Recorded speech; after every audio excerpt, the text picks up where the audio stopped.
Hello and welcome to Hearts Standards. My name is Joel Sked, and on this occasion, I'm not joined by James Kearney. I am joined by Scott McIntosh as we plan to answer your questions that we got on social media this week. There's some cracking questions. There was loads. Cut it down to a handful for Scott and I. Firstly, I apologise for the late start of this video. That was my fault. I was too busy watching the proposed new right back for Hearts, Dexter Limbicsia. Been watching clips of him, so that should turn into a piece that goes out tomorrow. Secondly, hello Scott, how are you? Yeah, I'm very well, Joel. Yourself? Yeah, good. Busy but good.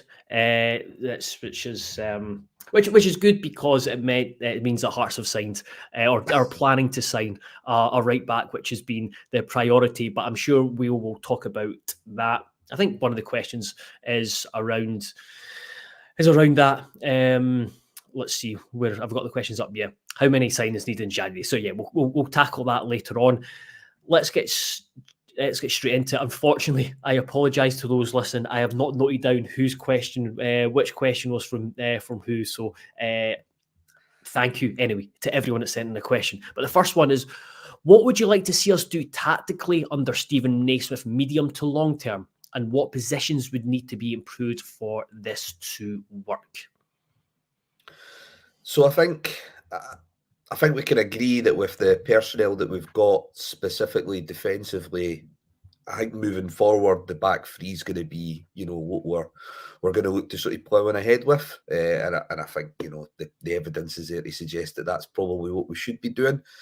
I think therefore we maybe need to look at how we've recruited in the summer. I think some of the forward additions that we made in the summer was probably with a sort of back four in mind, potentially a sort of 4-2-3-1 formation. So I think we maybe need to look at whether certain players are going to adjust to what we've done in the last sort of few weeks, a couple of months, or if we maybe need to recruit other individuals. I've always had this thing specifically about Tynecastle, because it's quite a tight park, that if we do have wing backs and if we're utilising the wing backs correctly in terms of going forward as well, then really what we should be doing within that back three system is actually having two narrow 10s playing in behind Lawrence Shankland.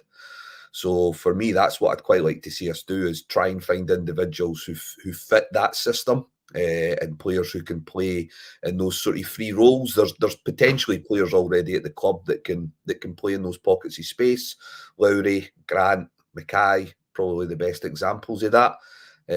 I just like the idea having one or two players that are given sort of a bit of freedom to be a bit creative and just add that bit of guile that I think we've been missing so far this season. I think medium to long term that I think we'll actually find that Hearts will.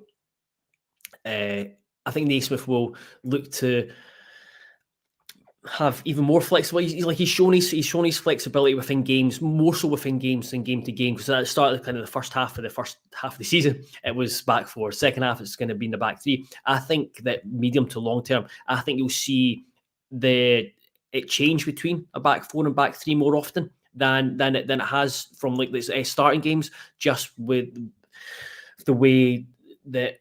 Looking here, medium to long term, so the next couple of windows and next season or two, that they'll probably look at the squad and have players who can play a back four. The new signing, for example, I think from what I've seen of him so far and what I've read of him, he's more of a right back than Atkinson is more probably as a wing back. So I think they'll look to have different options for different systems, because you look at the likes of, for example, Oda has not really got a position at the moment, whereas in a 4-2-3-1, he's someone who suits more of a 4-2-3-1. So that's what kind of what I see more medium to long term is probably more flexibility between.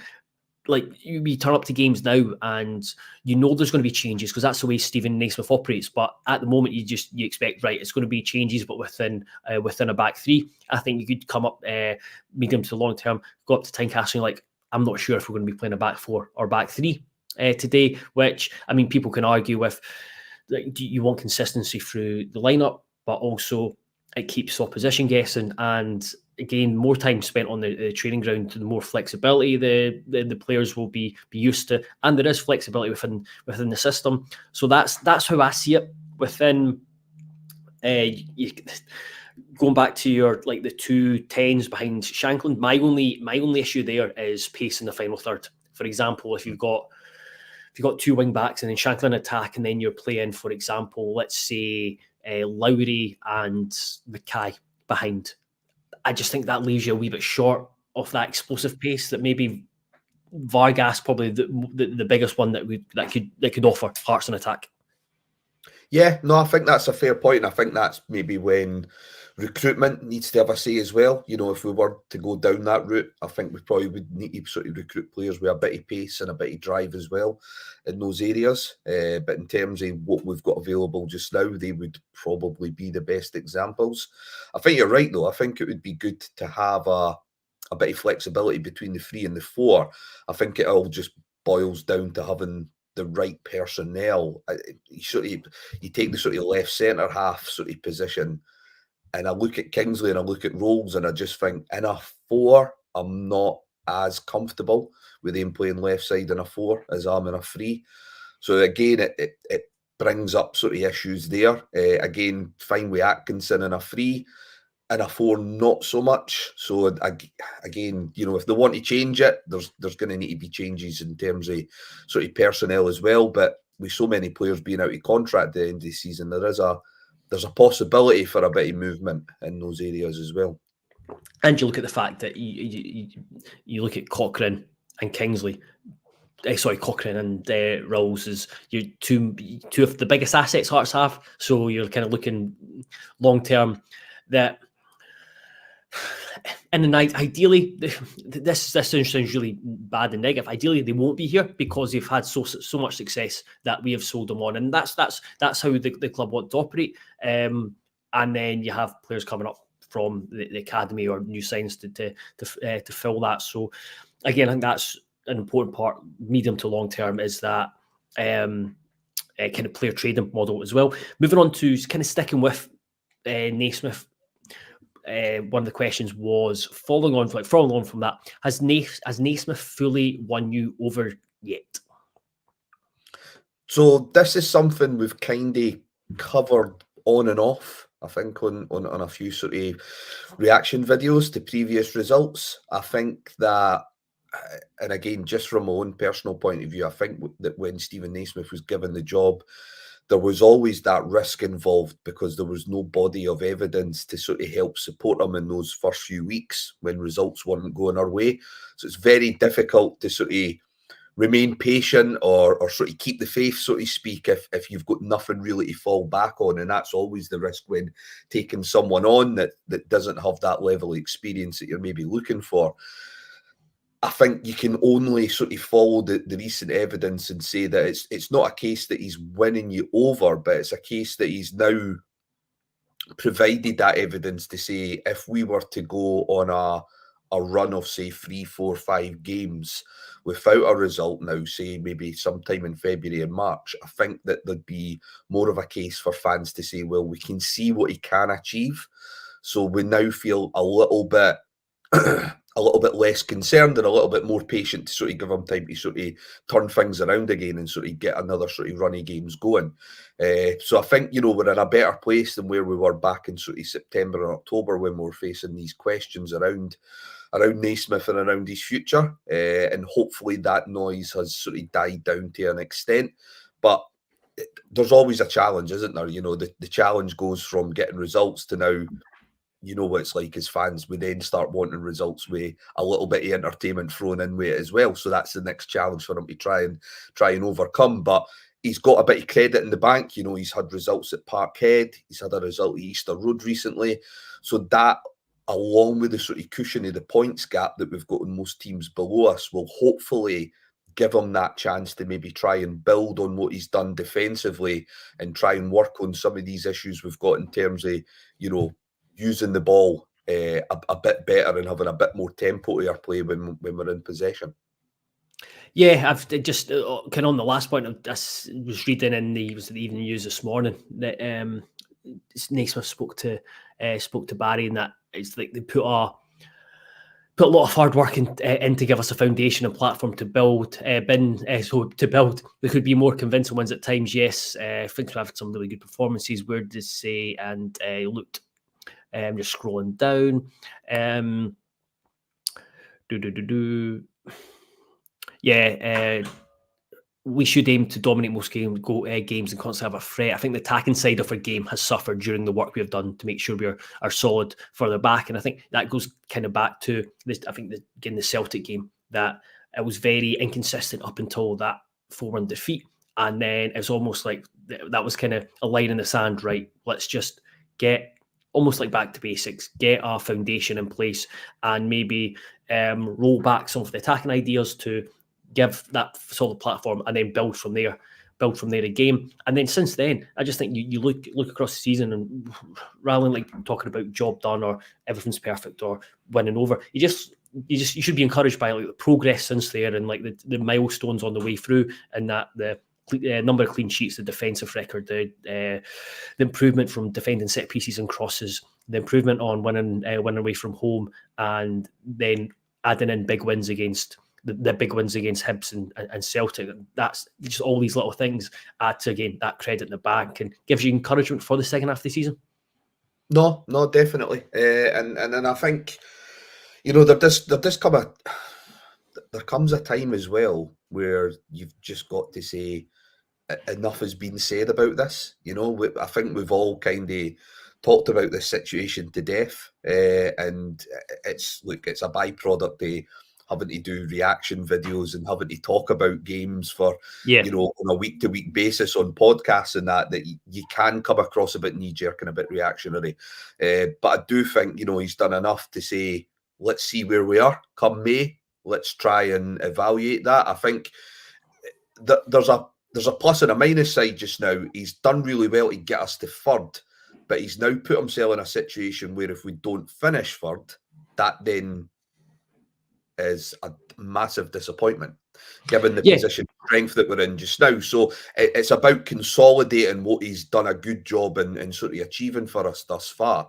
And I think he deserves the chance to do that. And hopefully, over the coming months as well, he and other people in the background are making plans to try and build on the squad, maybe try and bring down the numbers within our first team squad to try and allow that integration of the B team members that he's spoken about, because I would imagine that was a huge sort of calling card for him when it came to having that interview with the Hearts board a few months ago.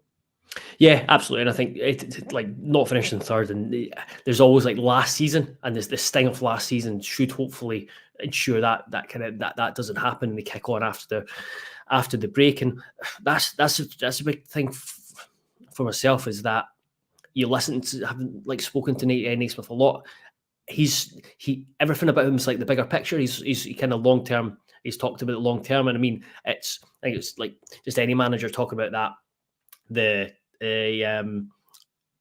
all want the time and the patience to implement that, and by them saying it, they'll hopefully kind of convince those that make decisions to give them time. But I think Hearts, the board, naturally will want to give people time to do so, and that's again something encouraged me about Naismith, is that what he could do long term if he gets over like kind of like the short term demand for success within the fan base. Yeah, I agree with that, and I think to be fair to him, he's well within his rights to talk about long-term ambitions. Unfortunately, it's a societal thing. It's not just football related. There's just very little patience now in terms of wanting results for anything in life. And I think football management's definitely at the top of that list. And that's something he's probably going to have to try and learn is how to get results, instantly. And that's difficult. It's difficult to achieve. I think every manager in a realistic world should get at least sort of 3 or 4 transfer windows I mean, I'm always reluctant to count January as a transfer window, as a proper one. It's kind of just sort of sticky plaster time for me. You don't really get a lot of good business done in January. So, yeah, I think you should always get at least 2 summer transfer windows to try and see what you can build on. But like I say, he's done the job up to this point. We're third. I think, the fans should be happy with that. There is that defensive thing. Again, I think there's been not a reluctance, but I think we've been slow to maybe pick up on the defensive aspect of the team, because so much was made about what Steven Naismith was going to bring to us potentially in an offensive offensive mindset, given how we performed during that sort of 7-game spell at the end of last season. So I think that's maybe led to there being a bit of a sort of slow sort of acceptance and sort of appreciation of what he's achieved up to this point. Just Craig here messaged on YouTube. Does anyone have an update on Naismith in terms of a few of coaching badges, so we don't go through the same mess as the beginning of this season? It's one of those where because how it worked was Naismith did his A license, and then usually you'd be able to go straight onto your pro license. However, I think you have to wait a year before you go from your A to your pro. And I think as long as he, if I remember correctly, as long as he is registered on the pro license, then everything's fine. So no, I don't. There won't be the same. There won't be the same setup as at the start of the season. Just a quick one, kind of following on from when we were talking about looking ahead to the second half of the season. How do you think it will unfold? We're in a good position, not just through the fact that we seem to have built up a bit of consistency and continuity. We seem to have a spine to the team, which I think is the most important thing. Yep, there's maybe areas out wide and in the final third where there's going to be a little bit of chopping and changing. But, with Benny, Halkett back, Kent, Clark, Shanklin, there does seem to be a bit of a spine to the team that we're relying upon now on a week-to-week basis, which is good. I think also other teams are still trying to find their way. I think St Mirren are struggling for goals. That was always going to hit them long term. I think they managed to sort of divvy out the goals pretty well during those first couple of months, but they've been struggling. Curtis May was never a huge goal scorer for them, but he'd maybe get 10 in a season. And I don't even think they've got that option just now. I think Aberdeen are going to continue to blow hot and cold, because I think Robson's way of playing brings dividends in certain fixtures but not in others, and I'm not quite sure how that's just going to change overnight unless he decides to change. Hibs are still trying to pursue this clear identity that Nick Montgomery wants, and I think he's going to need a couple of good transfer windows to bring in the personnel that's going to suit that way of playing as well. So they're going to have sort of continuous teething problems there. So I think given that, we are in a good position to consolidate for them. We've got a good run of games coming up where we can really start to build up a bit of a gap as well. It's just all about keeping these key players fit. That's been our problem over the last sort of year or two. So if these guys who have came back can keep themselves fit, then I'm confident we can get third. Yeah, there's nothing I can add to that. So we'll move on to a couple of transfer questions. Other than Danda, what one player would you like Hearts to realistically sign from Scotland? Sort of Luke McCowan is probably the one that sort of springs to mind. That's the one who's, in terms of players under contract, just because before you go on, just like Danny Armstrong is a player I like, but it's the same with we're not going to be able to spend the money that it'll take to get him from Kilmarnock. Whereas like Luke McCowan, he's someone who's made a step up, and he looks like a really, really good player. Plus, he's as far as I'm aware, I think Armstrong's maybe 26, 27, so he's already hitting that peak stage, and I don't know where. Well, first of all, there wouldn't be any resale value in bringing him in as well, especially if we had to pay big money. Whereas with McCowan, I think he's 21, 22, so there's a potential there to sort of build on what he's already done and potentially sort of bring us a decent sort of transfer fee further down the line as well. I just like what he brings to that Dundee team, and I think that's something that we desperately miss. He's slightly different to Danda. I think Danda's more of a sort of technical player, and what you see from Danda is specifically with the ball at his feet. With McCowan, it can also include what he brings to you off the ball as well. So he's a slightly different option to Danda, and he's probably the one that really comes to mind and has been for a few months now. Yeah, absolutely. He's someone who, when you see him in the Championship, like there's potential, there's talent there, and then he's changes positions, like because I always thought of him as a wide player, but yeah, he's moved in central and he's a bit more direct, and I think he can carry the ball. I think you look at him and just think there's probably plenty in terms of the coaching, and you can mold him and make him, like you said, an even better player to sell on. The other player, one of the players that stood out to me was Lewis Mayo at Kilmarnock. I thought he was a very good pickup from Kilmarnock because this summer they had him on loan from Rangers last season, made the deal permanent. He can play right back in a 4. He can play as a centre back in a 4, and he can play centre back in a back 3. I just think he's just a really solid, reliable defender, and just the type of defender you when it comes to defenders, you don't want your defenders to be erratic. You want your defender to, when you turn up on a Saturday, you know what you're going to get from him, and he does that. Yeah. And again, he's at an age where the Kilmarnock could probably look at it the way they've got him. I think they've got him under contract until 2026, maybe. Lewis Mayo, 2026. So they'll probably look. Derek McIntosh will be looking at a couple of seasons, and he could attract attention from English Championship. But yeah, he is someone that I think would just be a very sensible, smart pickup. No, I think he's a good shout. I think what's interesting about Lewis Mayo is that I think if you look at Kilmarnock's business over the summer, which overall was really strong, they probably had the best transfer window out of anyone in the Premier League. It was probably Finlay that everyone was really excited about coming back in because he'd already proven himself. But to me, Robbie Dees and Mayo have been the two that have probably impressed me the most out of the three. But yeah, I think similar to Armstrong, it's just the money that would be involved for him. But yeah, McCowan definitely for me is the one, just because I just want to see us bring in someone who can drive the ball in midfield. Just feel like it's been so long since we've had that type of player. And there's type of players that, again, they're not as popular, so they're harder to come by. Yeah, definitely. Oh yeah, it's definitely almost a bit of a dying art form. You're kind of more of a 6 or a 10 these days. Yeah. There's very few proper number 8s sort of kicking about. So I think that's why he kind of stands out. I'm hoping we have one in the academy and Callum Sandilands, but he's really impressed me when I've seen him. He's someone who wants to go get the ball, take it from A to B, and he's really positive and direct with it. So fingers crossed he is someone that can come up from the academy.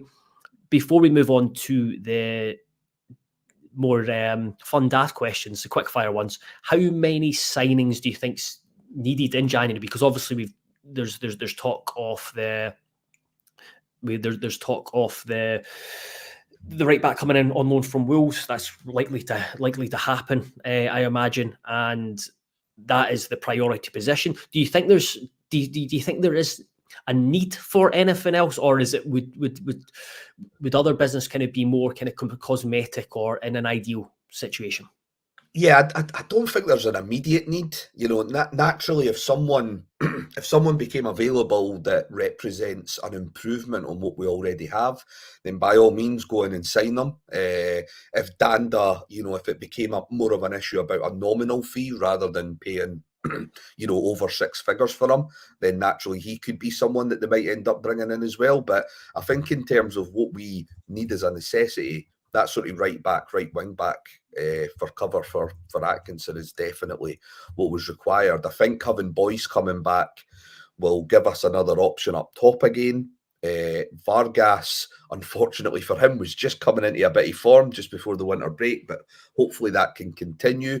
Alan Forrest's had a really good productive couple of months as well. So although there's things I'd like to see improved upon in the final third, and in that sort of midfield position that we've just been talking about, I do think that those are things that can wait until the summer when we've got more chance of maybe, casting our net out wider and sort of getting in someone in. So, yeah, that's what I'd be looking at just now. I think if we get a right back in over the line, anything on top of that's probably a bonus at this stage. Yeah, I think it's encouragement. It's an encouraging position to be in, because you look at, for the third season in a row, we're sitting third at the winter break, or Were we sitting third at the winter break last year? Well, it was the World Cup, wasn't it? World Cup, yeah. So it wasn't really a winter break, eh? We kind of Yeah. started hitting form after the World Cup break. So like around January it's been third the last 3 seasons, and just on that, I think it's helped that there's been a continuation in terms of the squad, and it's not that great churn. You look at clubs. You look at clubs up and down Scotland. We've been guilty of it in the past. Is that you've got 12 to 15 bodies coming in every single year. It's good that we've got away from that position. And then when you look ahead to the summer, again, it's not massive work that needs to be done. It's just we're in a solid position where it's just kind of 2-3 to elevate the team rather than having to like pad it out or restart or have an overhaul. Because like as Darren Ross says in the comments, so got Lewis Nielsen coming back. Lewis Nielsen coming back as well into the fold.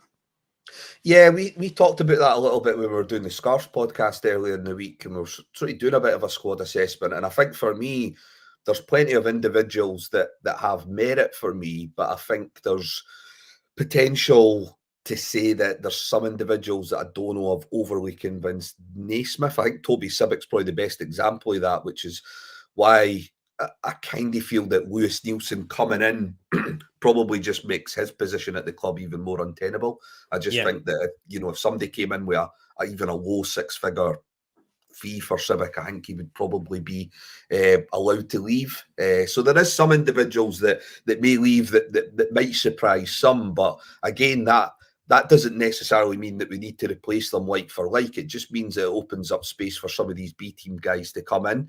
I think it's going to be very difficult, given the form that the B team's in this season, to ask them to do it again for another year. I think they will need to see that incentive. So whether it's promoting one or two from in there and sort of giving the rest of the team an incentive to say, look, carry this on for another year, this is where you can be.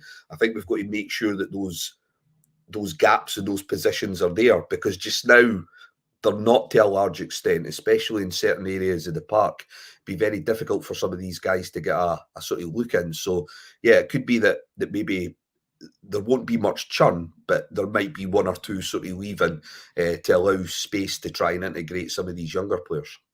Yeah, absolutely. And yeah, it's it just makes a nice change from having like 15 go out and 14 come in. Yeah. Right, let's get on to some of the more quick fire questions. So there's some good ones in here. So this one is, who gets on your HMFC themed Mount Rushmore? So instead of, I had to Google who the presidents were: George Washington, Thomas Jefferson, Theodore Roosevelt, and Abraham Lincoln. Who are you replacing them with at Tynecastle? I mean, this is the thing, eh? I mean, it's sort of Mount Rushmore. You're kind of looking at sort of founding fathers, and you're sort of looking at people that are involved with the legacy and the integration of and the sort of the legend of a club. I think with that, it's really difficult. I feel like I can only really pick individuals from my time, though. I mean, Wallace Mercer probably should be in there. Naturally, there's been quite a lot of time, removed from that period, but the club was in some mess when he came in the early 80s. We really were a yo-yo club, as some Aberdeen fans still like to sort of rib us about. And he showed ambition. He put his money where his mouth is, including taking huge risks on his own personal fortune. And I think he probably deserves a place up there for what he managed to do for the club, even although it maybe had a bit of a sour ending, and he maybe outstayed his welcome by the end.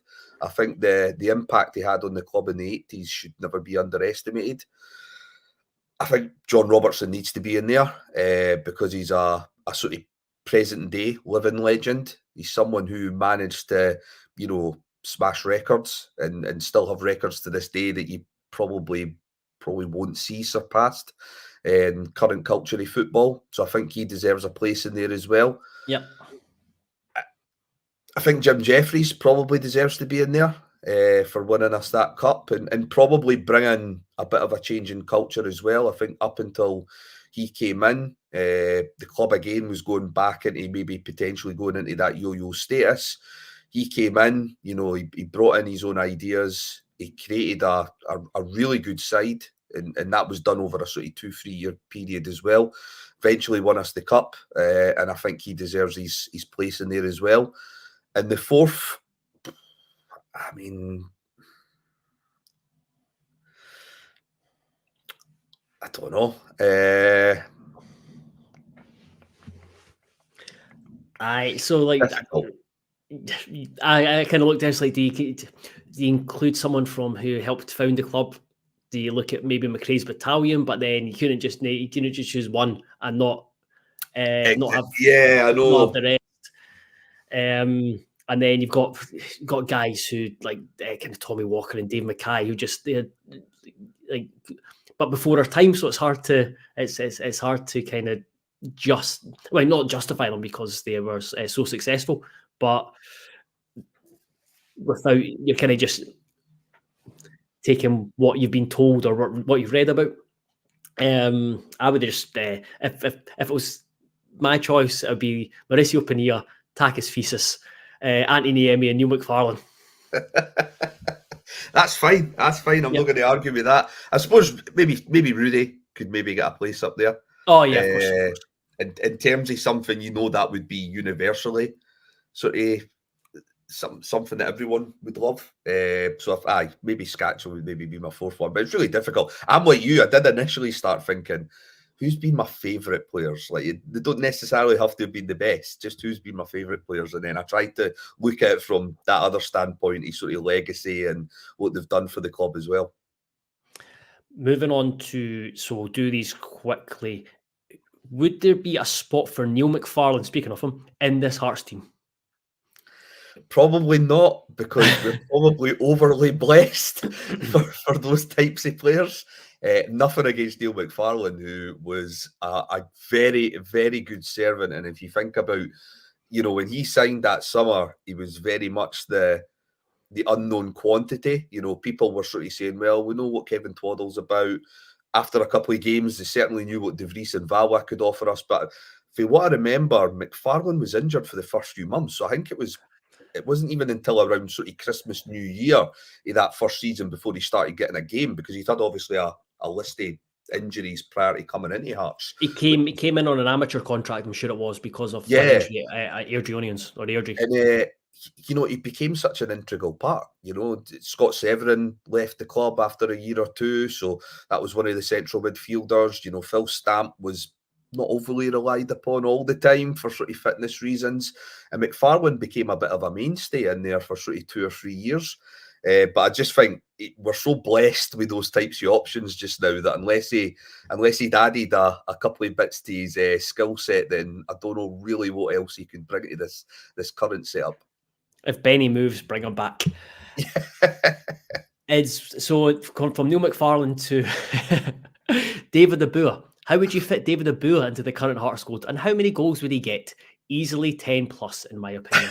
That was a question. I think for me, I always remember when Jim Jeffries came back to the club 2010, for a few months until they managed to get the Kevin Kyle deal done, they decided to sort of go with Abua as a bit of a sort of makeshift forward. Yeah. He actually had some really decent games up top for us. I think the best one was probably that game against Hibs, where him and Gary Glenn absolutely tore Hibs. I mean, how we only won that game 2-1, I don't know. I've went back and watched that game a few times, and the amount of chances we missed that day. But they absolutely terrorised them. And he did have a little bit about him. I think there was a laid back approach to his play, which probably wound up football fans in general. So I think in today's game, I would say that things like the press and that have it's moved up a step even from Abua's time. And I think that aspect of his game would definitely probably still annoy people, but he would offer us something as a potential option up top, and something slightly different that you can use for certain fixtures. Yeah, I would. That's exactly how I viewed him. Just as because people have talked about a target man, he could fill that role just as a squad player. How many goals would he get in terms of this season when you've got Shanklin and 18 of the next top goal scorer on 3? I think 10 could be a stretch, but I'll go 7. That's right. Fair enough. Yeah, we'll finish up with this one, and if we had to sign one Hibernian player, who would it be? So I think out of this, I'm sort of torn between Josh Campbell and Ellie Ewan. Josh Campbell, because I keep thinking about this position that I want to see us fill in. And I look at Josh Campbell and he's kind of been mucked about a lot, sort of under different Hibs managers. You know, he started to come onto a game under Jack Ross. He got that extension. He was sort of playing as an advanced midfielder and he brought a lot of sort of drive to that team with a bit of eye for goal as well. Sean Maloney then came in and then saw him more as a deep line midfielder, which I think even Josh Campbell will admit is not his strongest position. So that kind of seemed to hinder his development. I would say Lee Johnson then started to get the better out of him. And again, started to play him a bit more in an advanced position. And there were certainly games last year where he kind of, I would say, dragged Hibs through certain matches. And then this season, it's been more up and down. You know, Montgomery hasn't really fancied him much for the opening few games. And then he's been starting to get involved a little bit prior to that unfortunate injury. So he's always someone that I've had a little bit of an eye on. I think Ellie Ewan, so unpredictable. And again, there's times where he frustrates some of my Hibs mates, but he's certainly got quality, and again probably has more individual quality than some of our current options in the Hearts team. So they're the two that sort of really strike out at me. Martin Boyle, pre-going away, probably would have been near the top of that list, but he's really struggled to recapture that form. And again, some of that might be down to being played through the middle more often since Montgomery's come in. So yeah, Ewan and Josh Campbell for me. I enjoy the source networker saying that not interested in any of their players. I do appreciate that that attitude. But yeah, Ewan for me, like Grant Patience says, would be Ewan for me for gritted teeth. I think he's a really fun player. He is blistering pace. He's got so much quality. Yeah, he would frustrate the living daylights out of Hearts fans, but I think he'd come up with big moments, and he's probably got something that no one in the Hearts team could match his pace and what he would offer. He's versatile as well, so he could fit into a 4-2-3-1. He could fit into the back three with kind of playing through the middle. So yeah, Ellie Ewan would definitely be the one for me. Scott, thank you very much for that. That was excellent. There's some really good questions. Apologies to didn't get into many questions that were come through the YouTube ones. They've just got so many to get through. There was one question about how much would Kenneth Vargas cost. To be honest, I am not sure what the exact figure is. I think there's been different figures bandied about, so I'm afraid I can't shed any light on that. But once again, thank you very much for everyone for listening, for reading, for subscribing, and we will be back with more videos next week. Until then, thank you very much, and have a nice weekend. Scott, goodbye.